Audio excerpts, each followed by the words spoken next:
નમસ્કાર વિદ્યાર્થી મિત્રો, ધોરણ 11 સાયન્સના નવા લેક્ચરની અંદર આપનું સ્વાગત છે. આપણે ગતિના નિયમોના એક્ઝામ્પલ સોલ્વ કરતા હતા. એમાં છેલ્લે એક્ઝામ્પલ નંબર 9 જોયું હતું. હવે જોઈએ એક્ઝામ્પલ નંબર 10 કે 0.40 કિલોગ્રામ દળના અને પ્રારંભમાં ઉત્તર દિશામાં 10 મીટર પ્રતિ સેકન્ડની ઝડપથી ગતિ કરતા એક પદાર્થ પર 8 ન્યૂટનનું બળ દક્ષિણ દિશામાં 30 સેકન્ડ સુધી લાગે છે. તો બળ લગાડવાની જે ક્ષણ છે એને 0 સમય લો અને એ સ્થાનને x બરાબર 0 લો તો -5 સેકન્ડે, 25 સેકન્ડે અને 100 સેકન્ડે તે કણનું સ્થાન મેળવો. ઓકે, ઇન્ટરેસ્ટિંગ છે. પહેલાં જે આપ્યું છે એની નોંધ કરો કે કેવા શું માગે છે આ પ્રશ્ન. એક્ઝામ્પલ કેવા એવું માગે કે 0.40 કિલોગ્રામ દળના અને પ્રારંભમાં ઉત્તર દિશામાં, યાની આને આપણે ઉત્તર દિશા લઈએ, દક્ષિણ દિશા પર, તો પ્રારંભમાં શૂન્ય સમયે 0 સ્થાન પાસે છે અને ઉત્તર દિશામાં કેટલા 10 મીટર પ્રતિ સેકન્ડના વેગથી ગતિ કરે છે. પણ તેને શૂન્ય સમયે 8 ન્યૂટનનું બળ દક્ષિણ દિશામાં લગાડીએ, એની ઉપર 8 ન્યૂટનનું બળ જો દક્ષિણ દિશામાં લગાડીએ તો હવે આ જે અચળ વેગથી જતો હતો એનો વેગ ઘટીને 0 થઈ જાય અને પછી એ બળની દિશામાં ગતિ કરવા વળગી જાય. તો તમને એમ કીધું -5 સેકન્ડે, 25 સેકન્ડે અને 100 સેકન્ડ એના સ્થાન. ઓકે, ફરીથી એક એમ કેટલા દળનું 0.40 કિલોગ્રામનો એક કણ, 0.40 કિલોગ્રામનો કણ ઉત્તર દિશામાં જાય છે 10 મીટર પ્રતિ સેકન્ડના પ્રારંભિક વેગથી. એના ઉપર 8 ન્યૂટનનું બળ દક્ષિણ દિશામાં યાની એની ગતિની વિરુદ્ધ દિશામાં લાગે, જેથી એમાં પ્રતિપ્રવેગ ઉત્પન્ન થઈ અને આ વેગના મૂલ્યમાં ઘટાડો થઈને અહીંયા પહોંચીને સપોઝ કે કોઈક સમયે વેગ 0 અને પછી બળની દિશામાં ગતિ કરવા વળગી જાય. આ જે સ્થાન છે એને 0 સમય લો અને x બરાબર 0 લો તો પેલું -5 સેકન્ડે કણનું સ્થાન કેટલું થાય? તો તમે એમ કહેશો -5 સેકન્ડ, હા -5 એટલે અહીંયા આપણે t બરાબર 0 લીધો તો -5 આમાં ક્યાંક હશે, તો -5 સેકન્ડે તે કંઈક અચળ વેગથી આવતું હતું, કારણ કે બળ લગાડવાની શરૂઆત તો 0 સેકન્ડે કરી, -5 સેકન્ડ એના ઉપર કોઈ બળ નથી લાગતું, એની -5 સેકન્ડ એના પર કોઈ બળ ન લાગે તો -5 સેકન્ડે કંઈ પ્રવેગ ન હોય એને.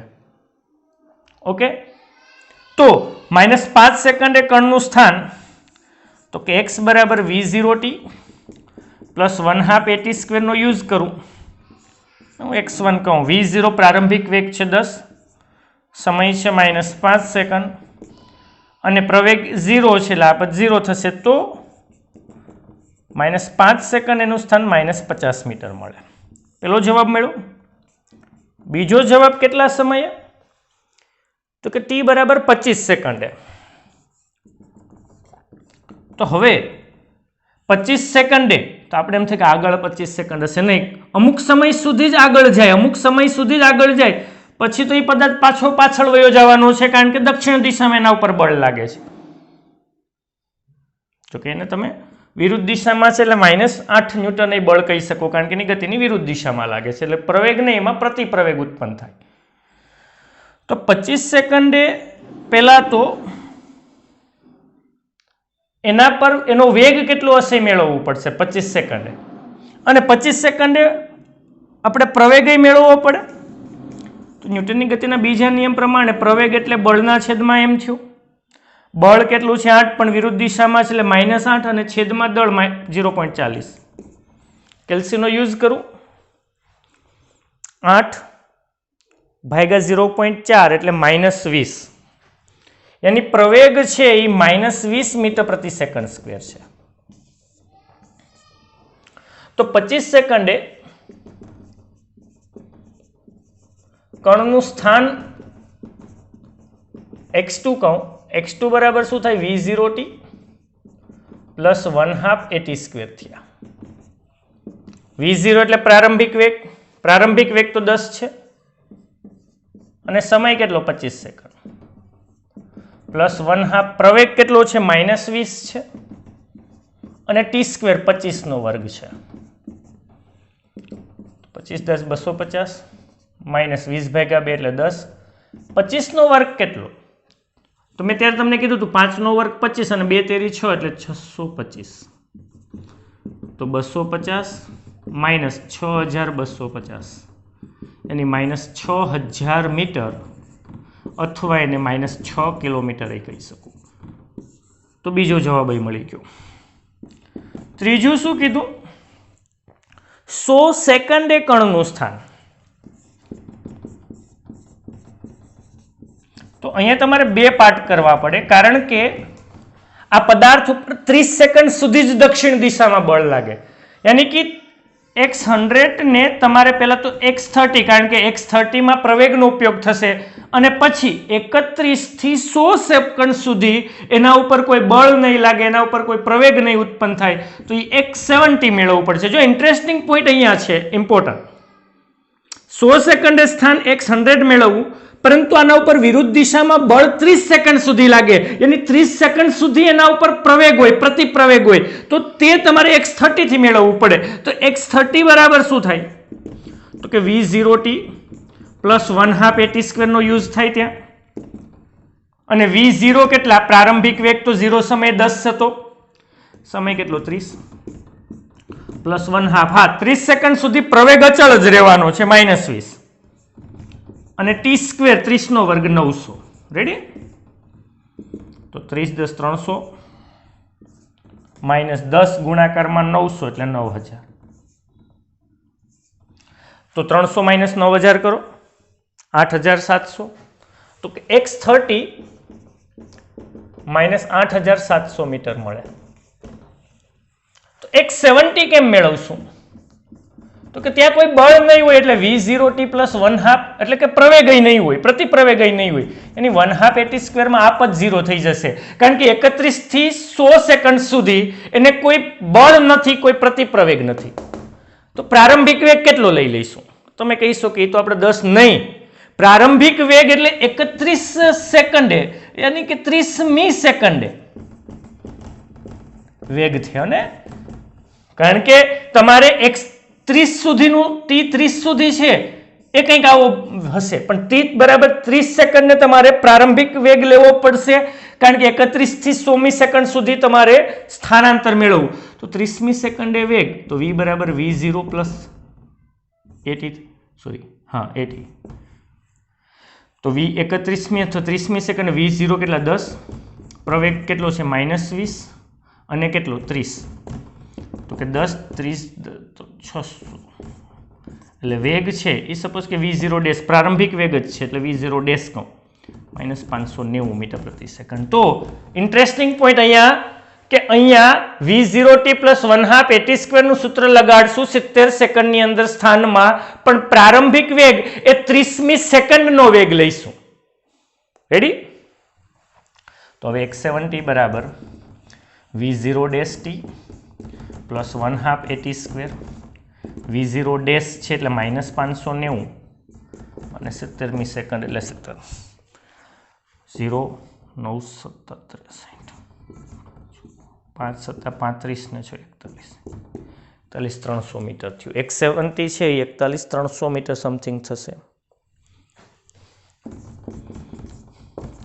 તો કુલ 100 સેકન્ડમાં x30 પ્લસ x70, x30 કેટલા મળ્યા છે?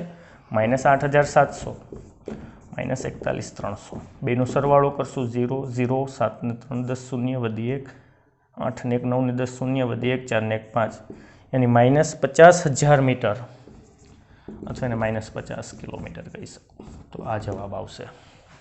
ओके, इंटरेस्टिंग है, मोस्ट इम्पोर्टન્ટ है. फरीथी एक वखत कही दो कि एक कण है उत्तर दिशा में 10 मीटर प्रति सेकंड वेग थी आवे छे. 0 सेकंडे 0 पासे से 0 मीटर ना स्थान पासे से त्यारे एना ऊपर दक्षिण दिशा में 8 न्यूटन एटले दक्षिण विरुद्ध दिशा में -8 न्यूटन बळ लागे छे. तो हवे एनो वेग घटी घटीने 0 थशे, पछी 8 न्यूटन दक्षिण दिशा कारण कंईक आ रीते गति करशे.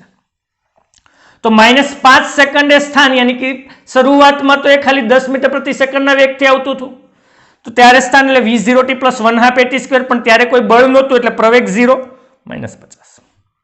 25 સેકન્ડે સ્થાન મેળવવા માટે આપણે પ્રવેગ જોવો પડે, પ્રવેગ એટલે બળના છેદમાં -20. તો v0t + 1/2 at², v0 10 છે, સમય 25, પણ પ્રવેગ -20, સાદું રૂપ આપ્યું -6. પણ હવે 100 સેકન્ડમાં તો આ બળ તમને 30 સેકન્ડ સુધી લાગે, તો 30 સેકન્ડ સુધીનું સ્થાન અલગથી મેળવવાનું.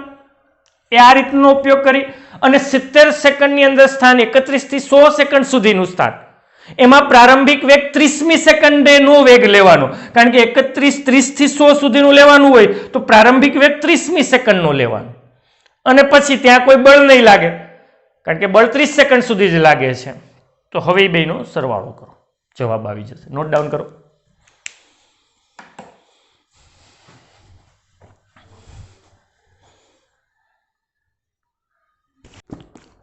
એક્ઝામ્પલ નંબર 15 જો કે 10 કિલોગ્રામ અને 20 કિલોગ્રામ દળ ધરાવતા બે પદાર્થ એ અને બી ને લીસી સમક્ષિતિજ સપાટી પર રાખી એક હલકી દોરીના છેડાઓ સાથે બાંધેલ છે.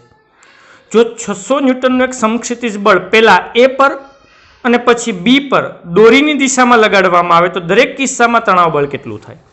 યાની અહીંયા બે પદાર્થ છે એ અને બી, એનું દળ 10 કિલોગ્રામ અને બી નું દળ 20 કિલોગ્રામ છે. ઓકે, 600 ન્યૂટનનું બળ બંને પરિસ્થિતિમાં, તો પેલા એ પર સમક્ષિતિજ દિશામાં લગાડીએ. તો યાની કે અહીંયા એ, અહીંયા બી, અને એ પર સમક્ષિતિજ દિશામાં 600 ન્યૂટનનું બળ લગાડીએ તો દોરીમાં તણાવ બળ T ઉદ્ભવે. M1 દળનું છે, M2 દળનું છે. તો તણાવ બળ મેળવવા માટે પહેલા તો આ બંને સાથે, કારણ કે અહીંયા સમક્ષિતિજ સપાટી છે, કોઈ ઘર્ષણ નહીં લાગે, તો પ્રવેગ એ તંત્રનો પ્રવેગ થશે, એનો અને બીનો બંનેનો સરખો જ થશે, એક સાથે ગતિ કરશે, દોરીથી બાંધેલ છે. તો F/m, પરંતુ બંનેનું તંત્ર તરીકે લેવામાં આવે પ્રવેગ લેવા માટે, એટલે M1 + M2 થશે. તો બળ F કેટલું? 600, અને M1 + M2 એટલે 30, તો 20 મીટર પ્રતિ સેકન્ડ સ્ક્વેર. ઓકે, તો આ પ્રવેગ ઉત્પન્ન થયો. હવે M1 દળના પદાર્થને તંત્ર તરીકે લેતા, તો M1 દળના પદાર્થને તંત્ર તરીકે લઉં, આ બાજુ F અને આ બાજુ દોરીમાં તણાવ બળ દરેક બિંદુએ સરખું, તો આ બાજુ તણાવ બળ T લાગશે, અને દોરી બળ F ના લીધે કંઈક આ દિશામાં ગતિ કરશે, એટલે સિગ્મા Fx બરાબર ma થયા, પણ M1 ને તંત્ર લીધો એટલે M1 સિગ્મા Fx એટલે આ દિશામાં બળ F -T = શું થયું? M1. તો તણાવ બળ T ને કરતા બનાવું, પેલી સાઈડ જવા દઉં પ્લસ, એટલે F - M1. F કેટલા? 600 માઇનસ M1 કેટલા? 10, એ કેટલા? 20, 10 20 200, 600 માંથી 200 જાય કેટલા? 400 ન્યૂટન. તો પેલા કિસ્સામાં તણાવ બળ 400 ન્યૂટન.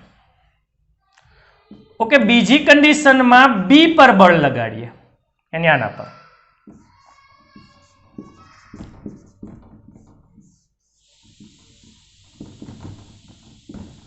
F 600 newton. તો 600 ન્યૂટનનું જ બળ છે અને એ અને બી છે, તો પ્રવેગ તો એ જ રહેશે 20 મીટર પ્રતિ સેકન્ડ સ્ક્વેર, પણ હવે કંઈક ધન x અક્ષની દિશામાં થશે. તો હવે તણાવ બળ મેળવવા માટે આપણે બી ને તંત્ર તરીકે લઈએ.